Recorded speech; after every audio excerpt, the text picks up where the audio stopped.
ہمایوں محمد صاحب، یہ جو اختیار ولی صاحب جس چیز کی بات کر رہے ہیں کہ جناب وہاں پہ چونکہ اب کوئی ثاقب نثار نہیں ہے تو اس وجہ سے آپ کو سپریم کورٹ بھی اب بری لگتی ہے، ججز پہ آپ اعتماد بھی نہیں کرتے، 26ویں آئینی ترمیم کے بعد جو ہے وہ کچھ روکے سے نظر آتے ہیں سپریم کورٹ سے.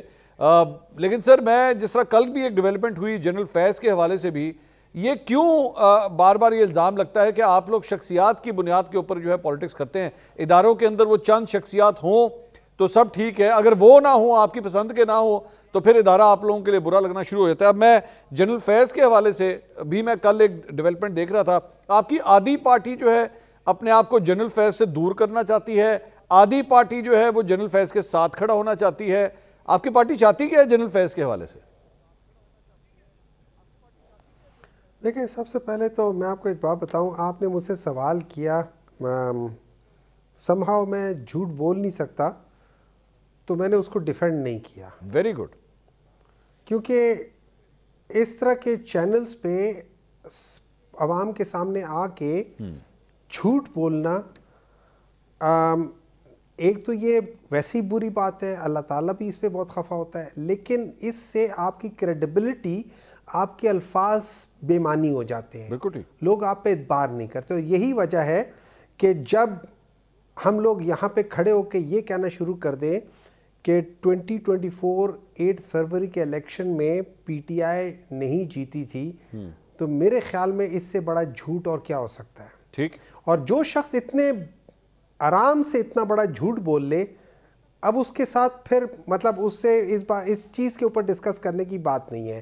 تو اس لیے میں اس بات کو فردر ڈسکس نہیں کروں گا. ساری عوام جانتی ہے، آپ بھی جانتے ہیں، ہر ایک بندہ جانتا ہے کہ کیا ہوا تھا 8 فروری کو اور 9 فروری کو کیا ہوا تھا. تو اس لیے میں اس چیز کو یہیں چھوڑ دیتا ہوں، ٹھیک ہے نا. اور یہ اپنے آپ کو خود ہی ڈیفینڈ کرتے پھریں گے کہ یہ انہوں نے سچ بولا ہے، جھوٹ بولا ہے. اب بات آ جاتی ہے دوسری جو آپ نے سوال کیا ہے. دیکھیں، اس طرح ہے، میں آپ کو وہ فیکٹس بتاتا ہوں جو مختلف سیاستدانوں نے انٹرویوز میں کہا ہوا ہے. ایک ہے خواجہ آصف صاحب. خواجہ آصف صاحب وہ شخصیت ہیں جو رات کے 2 بجے چیف آف آرمی سٹاف کو فون کر سکتے ہیں، ٹھیک ہے، اور ان کو گلہ کرتے ہیں کہ بھائی میں تو ہار رہا ہوں. یہ میں نہیں کہہ رہا، یہ خواجہ آصف صاحب نے کہا ہے، اور اس کی تصدیق خود جنرل باجوہ صاحب نے بھی کی ہے، اور پھر وہ جیت بھی جاتے ہیں.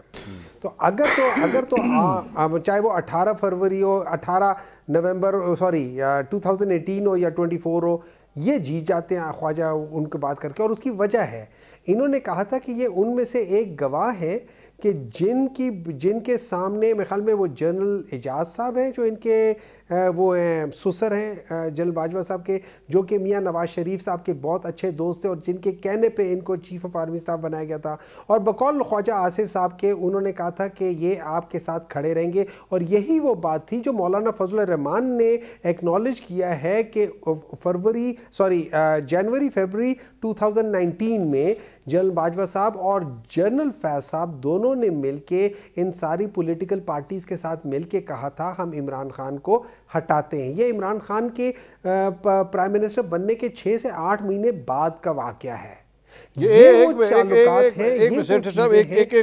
ایک منٹ یہ دوبارہ ذرا سمجھائیے. میں تھوڑا ڈی ٹریک ہو گیا، یہ واقعہ دوبارہ سمجھائیے. کون کون تھا اس کے اندر، اس نے کیا کہا سب کو؟ اچھا، ایسا ہے، بتائیے. اس طرح ہے کہ خواجہ آصف صاحب نے کہا تھا کہ 2019 کے شروع میں، ان کے الفاظ تھے کہ 2019 کے شروع میں جنرل باجوہ صاحب اور جنرل فیض صاحب نے کہا تھا کہ آؤ عمران خان کو ہٹاتے، آپ کو پنجاب دیتے. اور اس چیز کی تصدیق مولانا فضل الرحمان صاحب نے کی ہے کہ ہاں انہوں نے ہم سب جو پی ڈی ایم والے ہیں ہم سب کو یہ کہا تھا کہ ہم ان کو ہٹاتے، ان کی حکومت ہٹاتے ہیں. یہ وہ بات تھی. اور یہ بات چونکہ 2019 کا سٹارٹ تھا، میرے لحاظ سے تقریباً فروری کی آس پاس کی بات ہوگی. یہ وہ ٹائم تھا جس کو عمران خان کو آئے ہوئے بمشکل 8 سے 9 مہینے ہوئے تھے.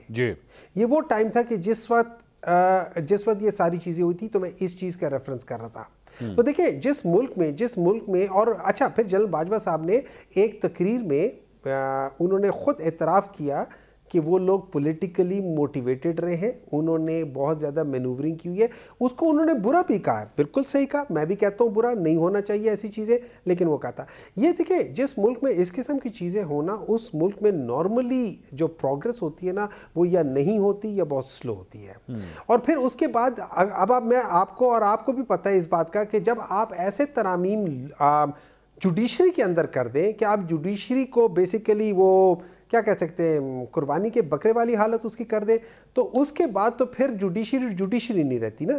اب آپ نے اپنے مطلب کے سارے لوگ بیچ میں لا کے کھڑے کر دیے ہیں بھائی, just because you have got more numbers, آپ نے اس کو بھی کر دیا. اچھا سننے میں آیا ہے, اب میں تصدیق نہیں کر سکتا, سننے میں آیا ہے کہ پی ایم ایل این کے کوئی ایک ان کے لائر ہیں جو ان کے پارٹی ممبر ہیں اور لائر ہیں, ان کو بھی ایک جج بنا دیا ہے. جب ہم اس طریقے سے ویریفائی, اور یہی وہ چیزیں ہیں جو جسٹس منصور علی شاہ نے اپنے لیٹر میں اس کو اٹھایا ہے کہ جب ہم بغیر ویریفیکیشن کے, اور ابھی رولز اینڈ ریگولیشنز نہیں بنے, رولز نہیں بنے کہ آپ کس طریقے سے سلیکشن کریں گے ججز کی, اور اس کے باوجود آپ ججز کی سلیکشن کرنے پہ کر دیں ان دا ہیسٹ اور سو, تو آپ تو وہ سسٹم جو پہلے 129 یا 130 کے اوپر بیٹھا ہوتا ہے, آپ تو اس کو.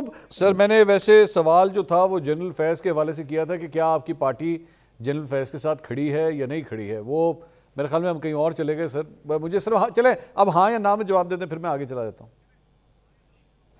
دیکھیں اچھا اس کا جواب میں سمپل یہ دیتا ہوں. دیکھیں جنرل فیض صاحب کے اوپر جو ان کے اوپر باتیں ہوئی ہیں وہ ایک ان کے کوئی کرپشن کی کیس تھی جو دور حاضر پہ تھا, اور اس کے بعد ان کے اوپر یہ تھا کہ انہوں نے ورغلایا ہے, تو وہ چیز پھر ان کو وہ جواب دیں گے کہ کیا. As far as I understand there was nothing like that, as far as I understand ایسی کوئی بات نہیں. Nothing was like that regarding the second part یا پہلے والا پارٹ وہ جو کرپشن کا ہے, ریگارڈنگ دا پاکستان تحریک انصاف کے ساتھ ان کے کوئی اس قسم کی کوئی چیز نہیں تھی کہ جس میں ان لوگوں کو امپلیکیٹ کر سکے کہ یہ اور پاکستان تحریک انصاف والے ایک ساتھ. کرپشن کا جو الزام ہے, ڈینائڈ ویہمنٹلی, کرپشن کا جو الزام اگر ان کے اوپر لگ رہا ہے وہ ہاؤسنگ سوسائٹی, میں اس کا کچھ نہیں میرا سوال سن لیجیے, اس پہ اگر ان کے خلاف کوئی کارروائی ہو رہی ہے تو وہ ہوتی رہے, پی ٹی آئی کو اس پہ کوئی اعتراض نہیں ہے. دیکھیں اس طرح ہے, میں آپ کو ایک بات بتاتا ہوں. اگر پاکستان تحریک انصاف کو کسی نے کافی سپورٹ کیا تو وہ جہانگیر ترین صاحب تھے, ٹھیک ہے. اگر جہانگیر ترین صاحب کے جب شوگر سکینڈل بات آئی تھی, اس سے پہلے جب وہ ڈسکوالیفائی ہو گئے تھے تو عمران خان نے ان کو نہیں چھوڑا, وہ ان کے ساتھ بٹھا کے سارا کرتے تھے, وہ حالانکہ ڈسکوالیفائی تھے, لوگ اس پہ اعتراضات اٹھاتے تھے, لیکن جب سکینڈل کا کیس آیا اس میں عمران خان نے اپنے آپ کو ڈسٹنس کر دیا. آج عمران خان کو پتہ چلے کہ ڈاکٹر ہمایوں نے بے ایمانی کی ہے, عمران خان مجھ سے اپنے آپ کو ایک دم سر بڑی زبردست آپ نے بات کی. سر جہاں پہ کوئی کرپشن ہوتی ہے عمران خان فوراً سر بڑی زبردست آپ نے بات کی, لیکن ایک پرابلم ہے سر اس ساری چیز کے اندر ٹائم لائن کے حوالے سے, وہ یہ ہے کہ جنرل فیض کا یہ جو سکینڈل تھا نا, یہ ایکچولی ان کے D G I S I بننے سے پہلے کا تھا, اور اگر آپ لوگوں نے واقعی اس سکینڈل پہ دھیان دیا ہوتا تو شاید کل کو جنرل فیض جو ہے D G I S I بنتا ہی نہ, لیکن آپ لوگوں نے پھر بھی بنا دیا. دیکھیں اب وہ چیز چونکہ وہ ایک بات تھی, وہ 4-5 ان میں سے ہوں گے, ان کو اب مجھے نہیں پتا قصہ ہوا کیا, تو میں اس کو کہہ نہیں سکتا. میں آنیسٹلی چونکہ میں تھا نہیں, مجھے نہیں پتا, لیکن آئی ایم شیور کہ یہ ساری چیزیں ایک بات یاد رکھیں, یہ ساری چیزیں چیف آف آرمی اسٹاف کی اس پہ ہوتی ہے, ہمیشہ مشورے کے بعد ہوتی ہے.